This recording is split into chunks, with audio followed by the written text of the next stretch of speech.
Welcome back to another episode of the SimTech podcast, where we explore the people, technology and innovation shaping the world of clinical simulation.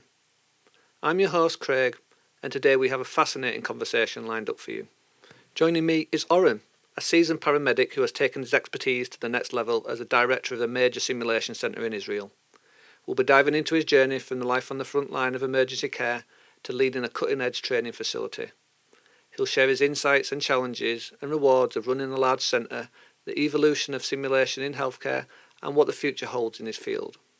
Whether you're a simulation technician, an educator, or just passionate about healthcare training, this is an episode you won't want to miss.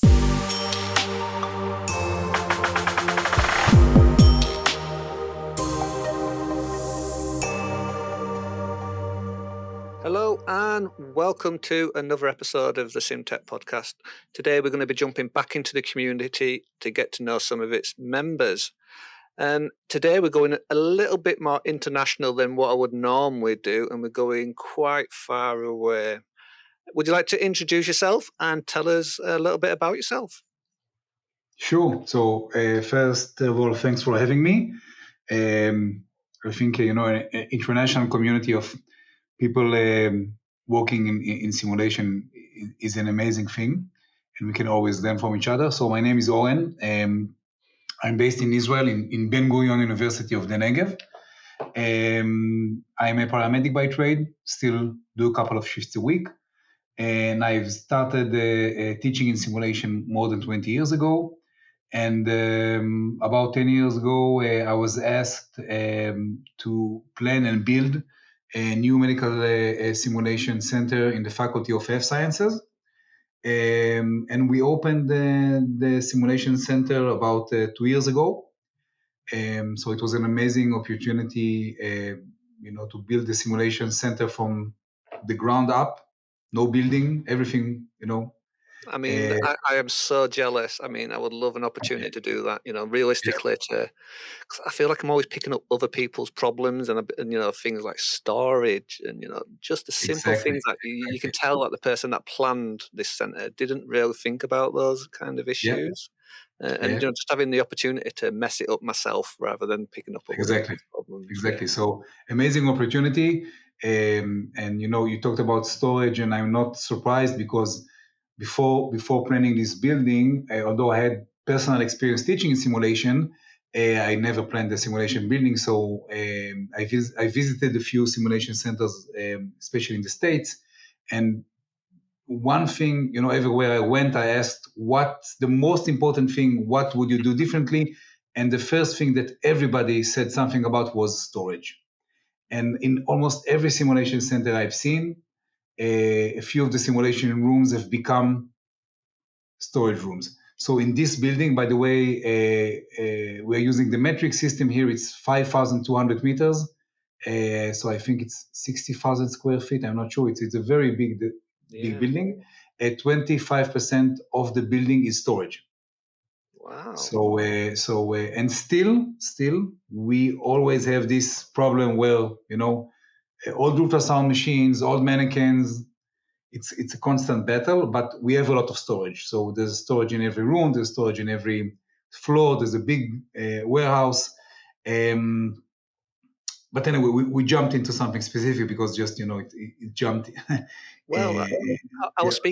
speaking to another tech yesterday, and he said he's had to give up one of his storage rooms to create another simulation room in that storage room because it's just so precious that it almost seems to the stakeholders it seems like it's a bit of a waste of space just having a storeroom when actually Yeah. this could be an educational room and and Right. then not worry Yeah. about the storage, just stick it in the hall somewhere or behind curtains and this kind of stuff.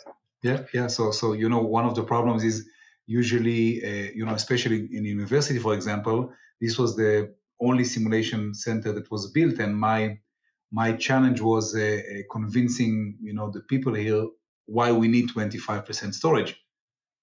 Because it costs millions, and why. But eventually, the message went through, and I'm definitely glad this happened. So anyway,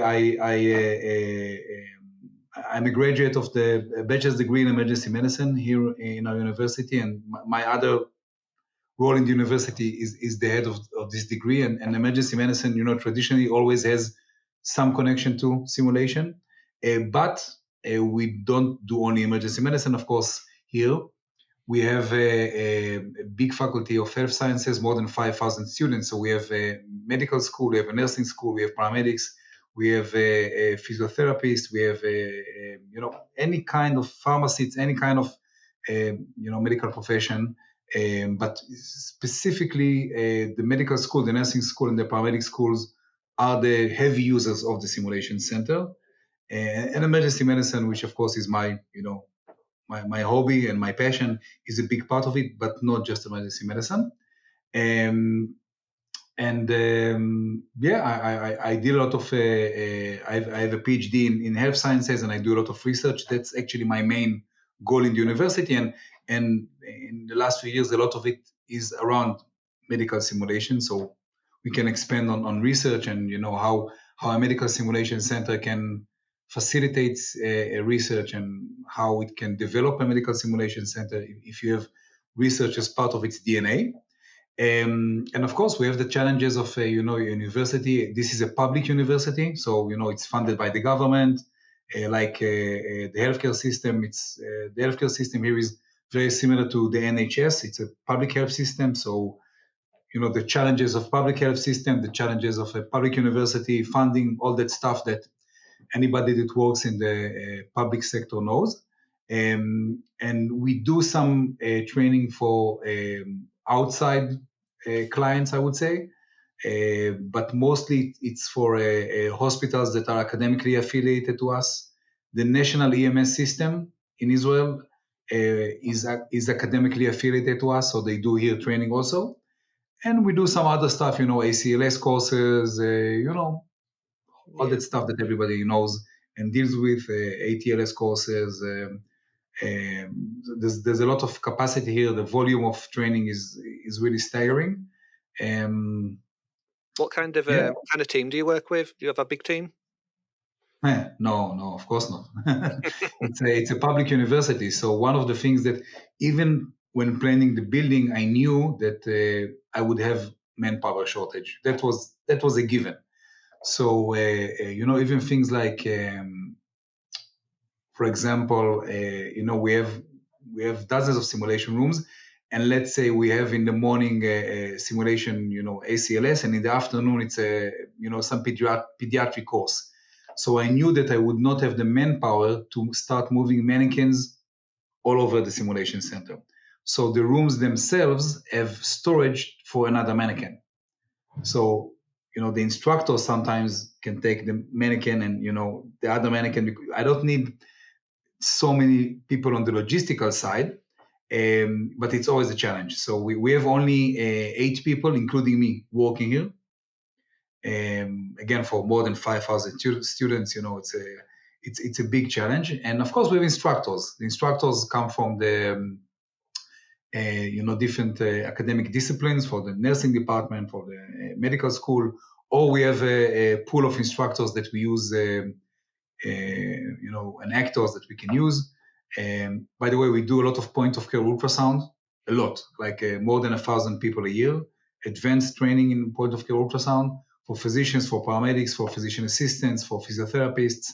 And part of it is, by the way, giving these kits to students at home so they can train at home and come when they're more ready. So this is part of what's happening in the simulation world. Is some things, because we have software-based, things like iSimulate, and we can bring things to students' homes and they can train at home and come to the simulation center only after they had some, self-training and so on. So this is something that's changing. So yeah, a lot of activity, a lot of challenges, not enough manpower, always. It means that sometimes, I'm the academic director, but you can find me sometimes at 6 a.m. moving boxes from side to side because there's a big course or something. Everybody chips in, which, there's a good team spirit, which is important. And of course, we have the challenges with the instructors because technology changes all the time. We have all the time new information of how to teach, how to do debriefing. We're integrating AI in a very wide way here. So we need to train the trainers all the time. So that's also a big part of. So you're talking, do you run like a faculty development course? Yeah. So we do development all the time.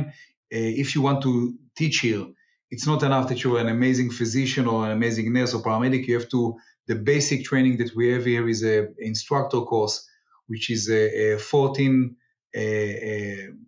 meetings. Each of them is 4 hours just to get the basics, Yeah. And then you start with very basic courses and then you can develop. Um, and yeah, I mean, it's a challenge because our instructors, I believe that if you want to be a simulation instructor, you have to have some ongoing clinical experience, which is a problem because it means people's main job is somewhere else. They're a nurse in the HMO and they come here twice a week. Yeah, well, I think So, we generally have the same kind of problem. I mean, a lot of people are on secondments, so that means that they're anaesthetists, they're nurses, but yet for one day a week they might get to come and do some exactly. education, and that even that one day a week that might not see them in the centre. They might be writing a scenario from home, or doing something else. Maybe we're doing some training in house rather than coming to the centre. So yeah, I think your problems that you're there. It echoes from, well, I'm guessing Yeah, around the world with people with the yeah, same issues around simulation.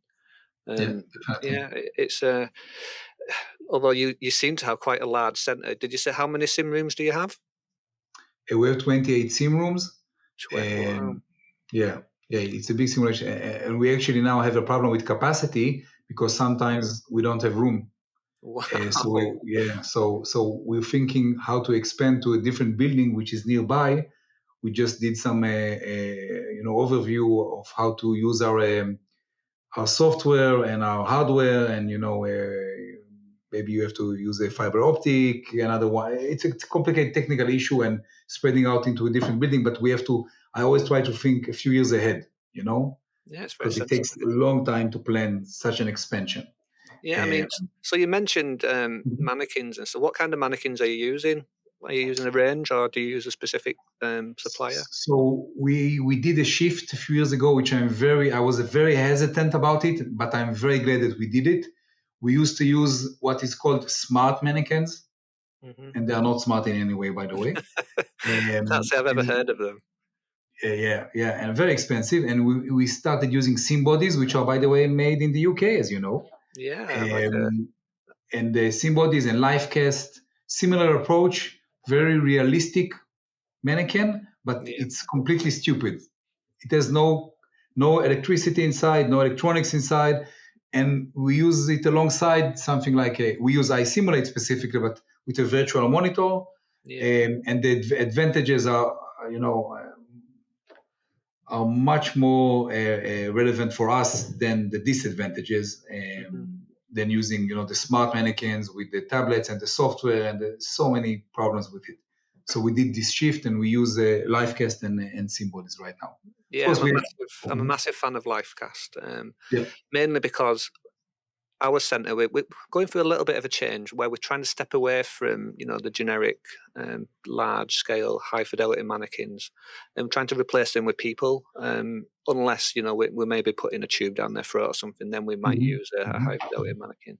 But we're finding that live casts and sim bodies, these kind of mannequins can replicate children and elderly, maybe people that we don't have as faculty or readily available for us to do children, and we're finding that live cast really they really get an emotive response out of people when they go in the room. Yeah. If you use like a microphone, and you can maybe wire it from the control room so you can talk. Then you only have to deal with trying to do a child's voice, Mhm. which can sometimes have hysterical responses when you've got a 40-year-old man trying to do a 7-year-old girl Yeah. voice. But those kind of issues. But yeah, I do love a live cast Yeah. rather Yeah. than. Very realistic. Yeah, but sometimes we can find that it's double edged. Sometimes it's a little bit too realistic. Sometimes it can make the participant quite surprised, and that, is it dead? Is it alive? That kind of Yeah. stuff. And you don't know what they've been through the day before, so you sometimes got to warn them, haven't you, before they go in and show them around. With 20 odd rooms, how do you deal with your audio and your visual? Are you using any type of cameras? Yeah, of course. So we have 2 or 3 cameras, Axis camera in every room.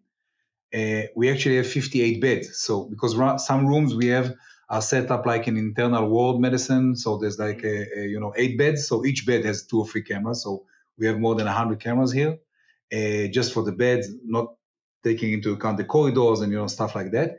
We have a software that's called SimBoost. It's actually made in Israel, but they sell internationally, and we actually develop the software with them. So part of what we do here is, because we are an academic institute and there's a lot of body of knowledge here, a lot of startup companies come to us with new products, and we help them develop them, and then we get them for with a very low price or even for free. So that's a big part of how we can afford to use the latest technology here. Specifically, the software that we are using is not just a video recording software; it's a simulation center management software. So it's not just that you put the scenarios and you have the video. And by the way, the students can see their own videos on their phones for the whole semester with the instructors' comments, of course. By the way, we do the debriefing inside the rooms. So each simulation room has a big TV. I don't want students going to a different room. It's too much time. So we do the debriefing inside the room. But also the system is connected, and this took 2 years to do. We have in the university, we have a few IT systems. For example, there's a test system, there's a system to manage the students, to manage the rooms. So everything is connected to the software that manages the simulation center, which is really, really critical, because if I have an academic course with 140 students, I don't need to input, their names or export them. The system knows, because it is connected, to even to the security opening the door, So everything is interconnected. This saves a lot of manpower, and just typing names and typing, for example, if we have an OSCE test and somebody gets a grade, I don't have to type it. It's automatically exported to the system we already have to give a student marks in any kind of course we have in the university. So this was a lot of work, but it's critical. It saves a lot of time.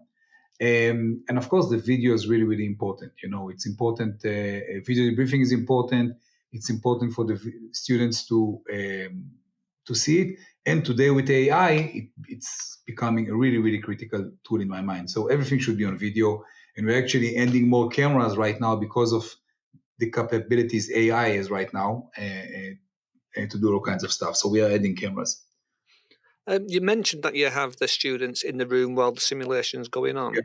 Do you find that it increases maybe their anxiety, knowing that actually people are directly watching and judging, rather than that illusion of the cameras? They're still watching, but you kind of forget if the cameras are there rather than people.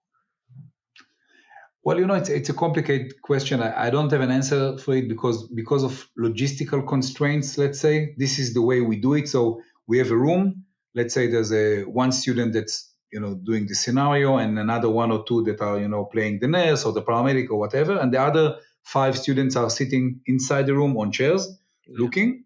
But what we try to facilitate is not passive watching, but active watching. So the students sitting on the side, they can get all kinds of. By the way, we usually have a no phone policy. Yeah.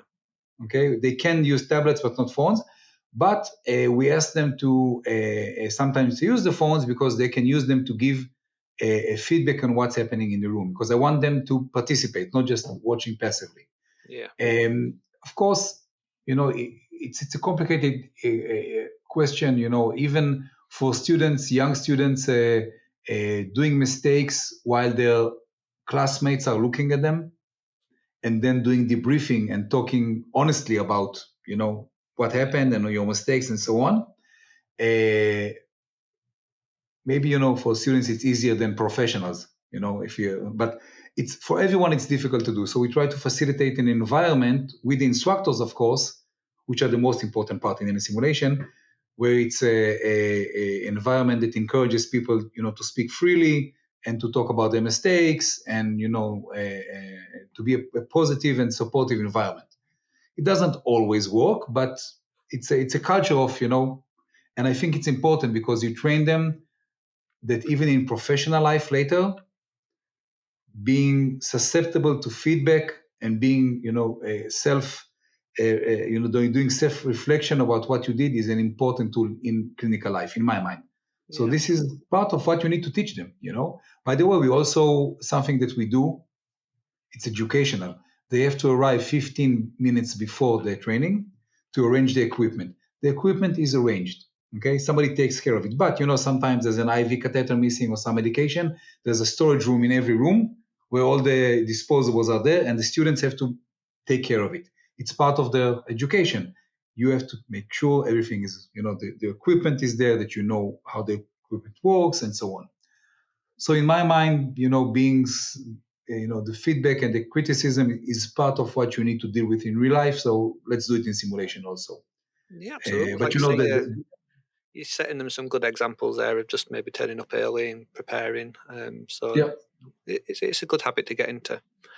You mentioned AI. yeah. Do you want to elaborate a little bit on how you're using that in your centre, or you're planning Well, to? you can't have a conversation in 2025 You and not can't. say AI It's 20 all. times, right? I mean, it's all over our news at the Yeah, moment with yeah, with China and America. It's yeah, almost like yeah, a new arms race. But yeah. you've kind of elaborated that it's coming into your centre. How? Yeah, I can tell you that we're doing some research now that we will publish, because it's a tool, and every tool should be validated if you want to use it. So we're trying to validate these tools. But I can just say that it's not even the future. I can tell you right now, the tools that are available are changing from the basis what is being done for the last 30 years. It's unbelievable, really. Sometimes I'm just amazed. I'm amazed at what these tools can do. And these tools can analyze video and audio in real time. They can give feedback in an amazing way, on not just on what's happening, and if you gave the right dosage of a drug, about body language, about everything. It's just amazing. The question now is how you know how good are they, and can we validate them? And then how, I'm not looking to take out my instructors. I'm looking at something else. I want tools to make my instructors' life easier. And these tools are going to do it. Okay, I can tell you right now, before we have results, this is already 100% going to happen. How to do it correctly, that's the question. But game changer, really, things that we've been doing for so many years are going to change in the next year. And I think it's great news, because when I have an instructor, I don't want them to deal with unimportant things. I want them to, they have an added value. They are, highly trained clinicians. They can give some added value. I want them to concentrate on this and not on other things. By the way, something unique that's happening here is we don't have in each room a technician and an instructor. The instructor is also the technician. So if I have a nurse coming and teaching, she or he also needs to operate the iSimulate, operate the recording and everything. Same person is doing everything. So you need technically gifted clinicians. Exactly. I mean, how hard or how rare are these mythical Extremely beasts? rare, extremely rare. Yeah. And I need to train them all the time. When I bring a new system or when there's an update, I need to bring them, and I need to really make all this stuff available, and they have to be very comfortable with it. I can't afford, again, it's a public university, to put a technician in every room. I wish I would be able to do it. I can't. It won't happen. So a big part of the training is how do you, operate the mannequin or the iSimulate, or, whatever is happening. And also being a clinician that's going to give feedback to the students. This is multitasking on a whole different level. Okay. Yeah, I mean, there's a lot going on there, isn't there? Yeah. And Do they're you missing part of it are you because they're dealing with.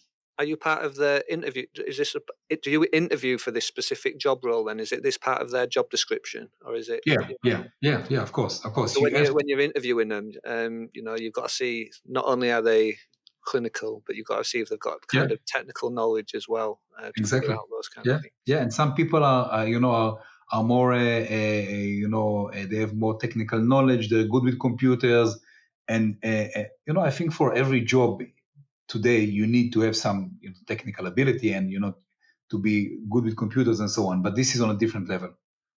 This is on a different level. What we try to do is give them technical support online. So on the floor where they're teaching, there is a technician that is available all the time, and they can just press a button on the computer and he gets a message immediately and he comes.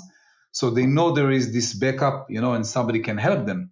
But still, they have to be really, and you're completely right. It's very difficult to find clinicians who like simulation, who are good at technical stuff. It's not easy. I mean, there's a balance there. I mean, so we've had people on the podcast already, and we've been talking about what's important when you're looking for a technician. Does the technician need to have clinical background, or is that just a nicety? Because for my background, I was a medic in the army for 20 years, so I was clinical with less technical knowledge. So I found it maybe easier to talk to doctors and understand what they was after, where I struggled with the tech. Well, most other techs, I suspect the majority are most technical, so they're comfortable with the technical side. But when they're talking to doctors and nurses, and they're, for instance, can you put a chest drain in, or can you put a cannula in? They're like, oh, I can't really do that kind of stuff. So they've had to learn the medical side. But I mean, you're on a different scale, saying actually we don't. But then you kind of got a tech at the press of a button, so you do have that technical guidance. Yeah. You have to have the technical guidance. It just gives you a sense of security that somebody will come if there's a problem. You're not alone. Yeah. And by the way, we have a full-time software engineer working in the simulation center only for the simulation center. Yeah. So if we have something we want to develop here, some system, we have somebody who develops this in-house, which is really, really, I think, the most important role right now in the simulation center. Having so many different technologies, you have to talk to each other, and on the scale that we are working, there's so many problems. Just something simple like having really, really, really good networks.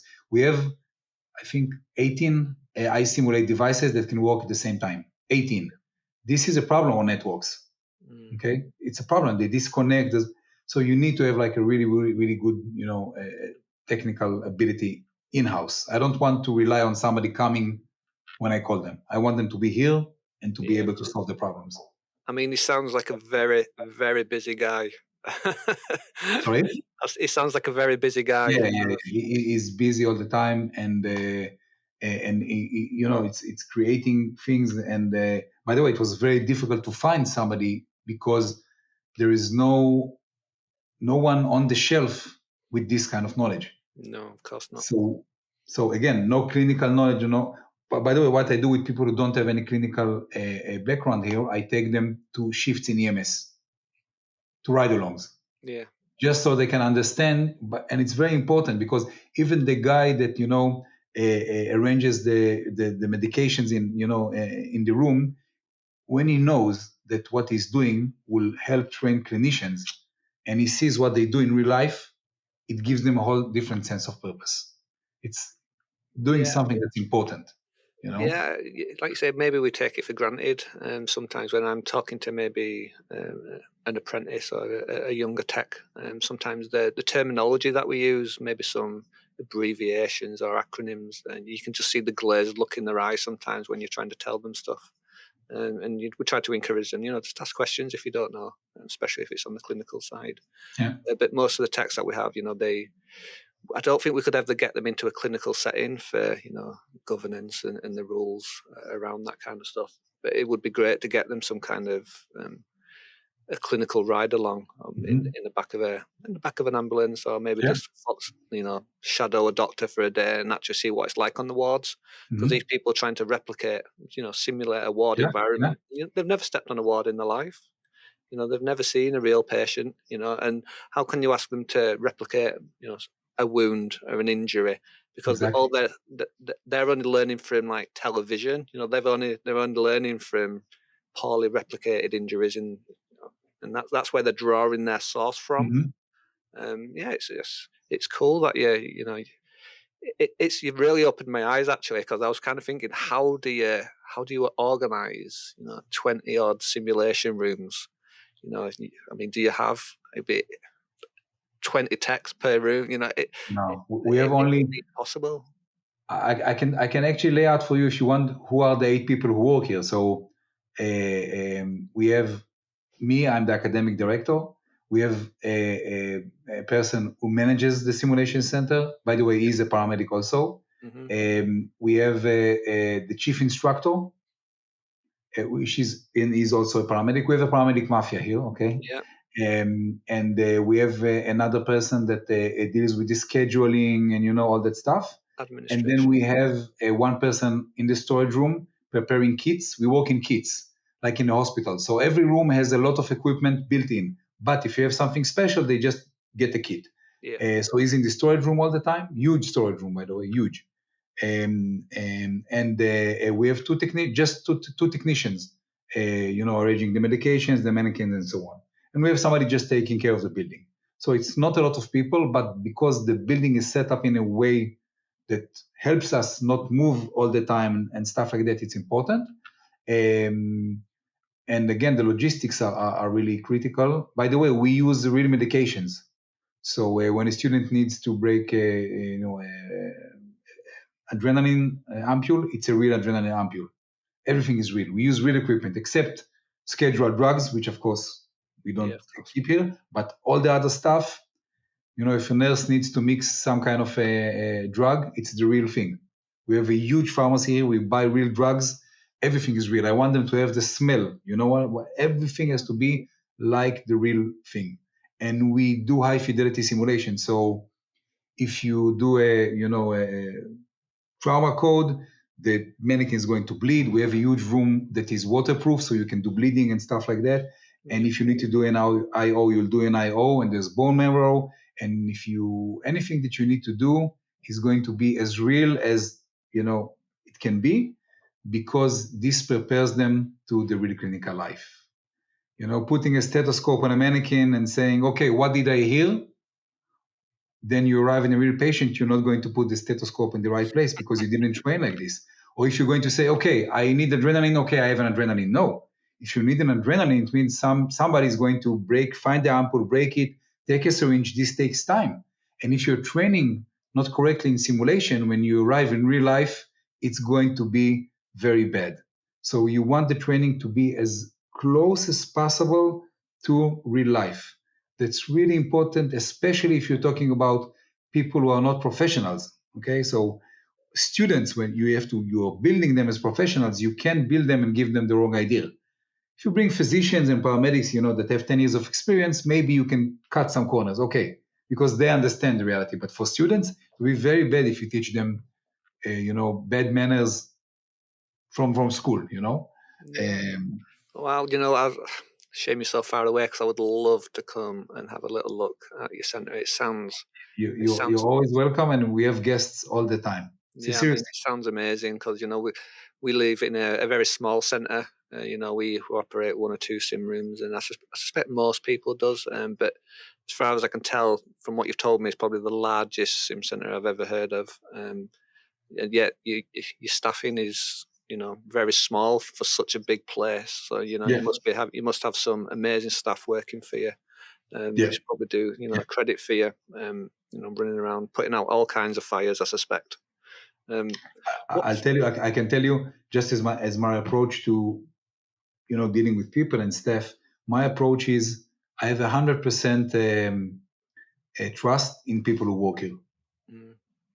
100%. So it means if somebody is not going to come today, you don't have, you just tell me that you're not coming. Just so we know that we can arrange. If you want to bring your kids here, bring your kids. We love kids, no problem. Okay, we'll take care of them. Anything that people want, I ask no questions. I trust you. I trust you to do what you want to do. If you're happy in what you're doing, then everybody is happy. Okay, whatever it means. Okay, if you want to work from home, as far as I can facilitate work from home, when you don't have to be here. Anything that we can, so people will be happy. I don't micromanagement. And if somebody has an idea, they want to do something, I tell them, amazing, do it. We'll find a way to fund it. I want people to have ideas, to feel free, to feel appreciated, and to feel like it's a place that it's not just where they earn a living. We are doing here something that's important, and we are training people to treat people. it's a very, in my mind, it's a very sacred thing. So when people have this environment, and we're very lucky to have this specific group of people that are very dedicated, you have to give them the freedom, and then you get back, employees that are very engaged at what they're doing. So it's Yeah, really exactly. important. Yeah, you're going to have retention there. They're going to want to stay. You're going to have their loyalty, and Yeah, realistically, we spend long enough at work, don't we? Why make it a miserable time? If you love work, you're never going to work a day in your life, are you? yeah, Really? yeah. What does a normal day look for you then? What are you going to do? What did you do yesterday, or what are you going to do tomorrow? My days are not normal because, first of all, as I told you, I have another role here, which is the head of the department, academic department, which is also, a lot of a lot of work. And I'm still a paramedic, and I do research. And maybe you've heard, without going into politics, we still have a war going on here. Hmm. And actually, for the last year, I've been in the military 80% of the time, and I'm going back to the military soon as a paramedic. So that's another problem that we have to deal here with.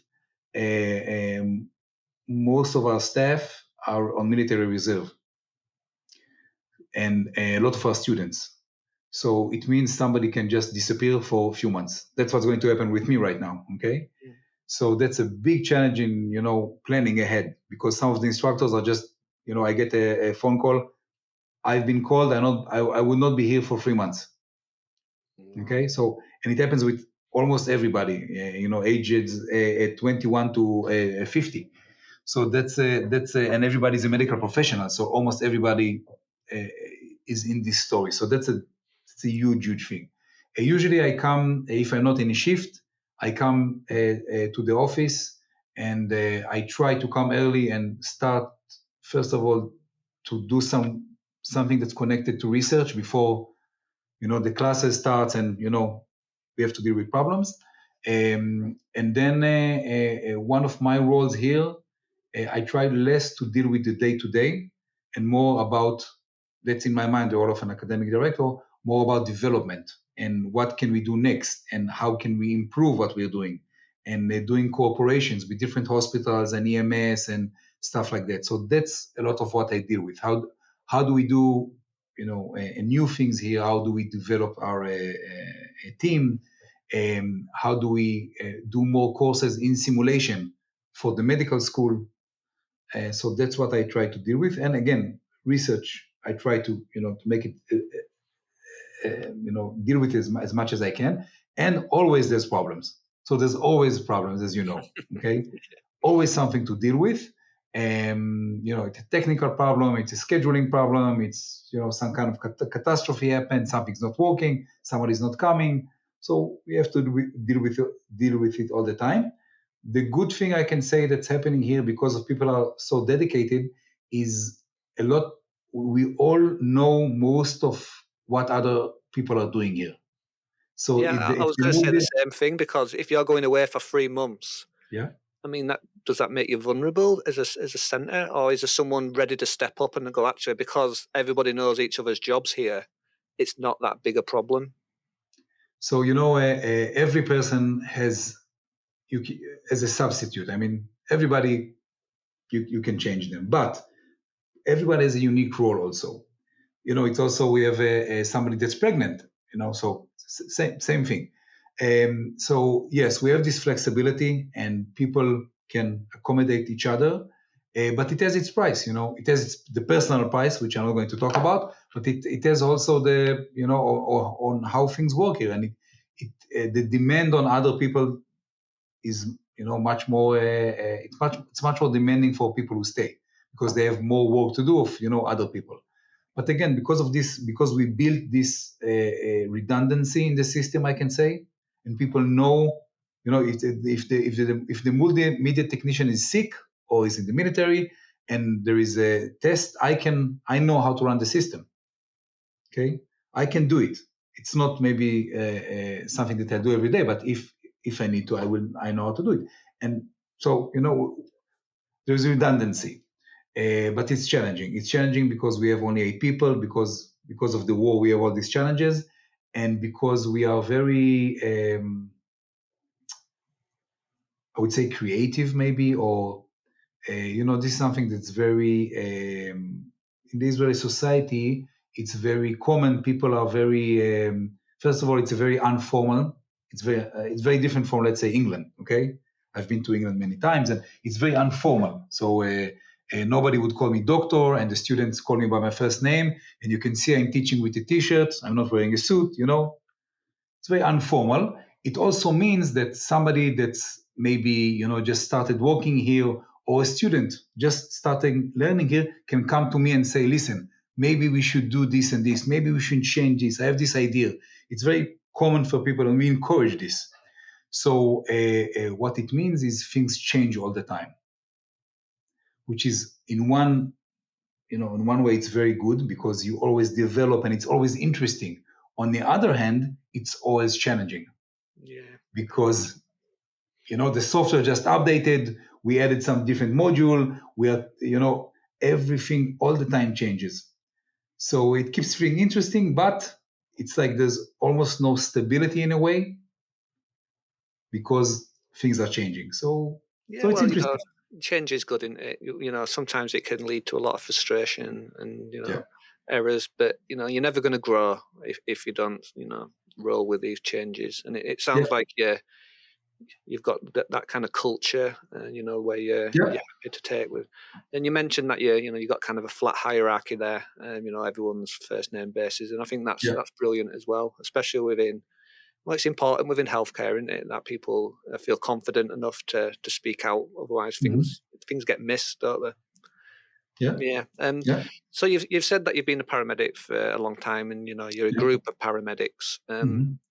What's your favourite simulation course? What do you enjoy doing the best? Well, it changes over the years. It used to be, the ACLS stuff, the trauma stuff. Now, as I'm aging, also, I'm more into the soft skills, All the right. communication. By the way, when I do shifts, I'm I'm more excited about talking to somebody just about their life experience, and somebody that is 90 years old, and that's more interesting for me now than doing another resuscitation. I've done so many. I'm teaching a course in bearing bad news, how to teach paramedics to specifically to tell the family that somebody's died. Yeah. So Breaking Bad news scenario. Yeah, breaking bad news. So this is a course that it sounds morbid, but I think it's so important to do it in the right way because for the family that stays on, it's so important. So this is something it's very interesting in my mind. That's one thing that I like teaching very much. And another thing that I'm excited doing all the time, which is not academic so much, as I told you, that we have our national EMS system is affiliated to us academically. So it means every paramedic in Israel, once every 2 years, comes here to the simulation center for 3 days to do like a advanced course. And I make it a habit, and this happens every 2 weeks. So every 2 weeks, we have between 30 and 40 people from all over Israel coming here for 3 days. They sleep in a hotel and they come for field race training. And I teach hands-on, in a simulation, I teach these courses Are you because are you able to simulate a back of an ambulance? Do you have that capability? so we have in about 2 or 3 months, we are now finished refurbishing a full intensive care unit ambulance that had an accident. We fixed it. Now as we are speaking, we have a builder laying, a concrete slab, and all the communications and everything. And the ambulance is going to come here with a crane, and of course air conditioning because we are in the desert, and shade and everything. And it's going to be full time here. Now what we're doing is I'm bringing ambulances from the EMS station, which is not always feasible. So we're going to have a permanent ambulance here. So yes, we do it. And by the way, we do training in the bathroom here. We do training on the stairs. We do training on the lawn. We don't just limit our training to the rooms. And we have like a mobile setup with cameras and everything that we can use. So teaching these courses, I like them very much because I get immediate feedback every time, including last week. I do these courses. A day, 2 days, 3 days later, one of the paramedics sends me a message. Listen, I just treated a patient, and because we had this sepsis training, I knew what to do, and it was amazing. And I gave better treatment and so on. So you get like this immediate feedback on, on what you did, which is something that I like very much. And I consider myself first of all as a paramedic. So that's the courses that I really like to teach. Do you do any simulation for the military? Yeah, we do a simulation for the military, usually all for special units. But since the war started, we opened this for any military unit that wants to come and train. And my unit actually, every time before we deploy, we come here instead of the military medical school. We got this permission to come and train in the medical simulation center. We do like a 2-3 day, pre-deployment medical training, and it's very challenging because you have to remember that most of the military in Israel is based on reservists. Mm-hmm. So when I go to the military as a paramedic, the medics with me are not, one of them is a student, one is an engineer, one of them is a cook. They are not medics. Yeah. Only when they come to the military. So it's very challenging because they don't have the medical knowledge. They don't have this, the sense of accomplishment that a professional has, and we need to work as a team also, because it must be exciting getting them, because they've probably never seen anything as high fidelity as what you're probably providing. Yeah, what we're doing here is when they see maybe a patient or a casualty for the first time covered with blood and stuff, you must get some reactions off of them. Yeah. Because they're, like you say, if they are cooks and builders and stuff, being thrown in pretty much into the deep end, they probably need it. But I would find that really rewarding, actually, and having those kind of people come through, and because I think that's where you can make maybe the biggest impact on people. Yeah, getting them in at that level. And it's really important because it's been important all along, but especially in the last year and a half. Usually the deployment for reservists in Israel is 2-3 weeks a year. Since October 7th, a year and a half ago, most of us have been most of the time in the military. I don't consider myself as a soldier. I consider myself as a paramedic, as a researcher, as an academic. But for the last year and a half, most of the time I've been in the military. And we had to treat, people who were injured. So it's really, really important. People count on us that we'll give them the treatment, civilians and military personnel. So you need to give them this sense of, accomplishment that they can do it. They can, although you're a cook, now when you wear the uniform, you're a medic, and, you should act as a medic, and we'll give you the tools. So that's really important, yeah. Well, cool. Well, Oren, I think we're coming up to the end of our time, and I knew we would probably overshoot on how long we was going to talk for. But have you got any final thoughts that you'd like to share with the listeners, or maybe any advice for people that are looking to start out in simulation? I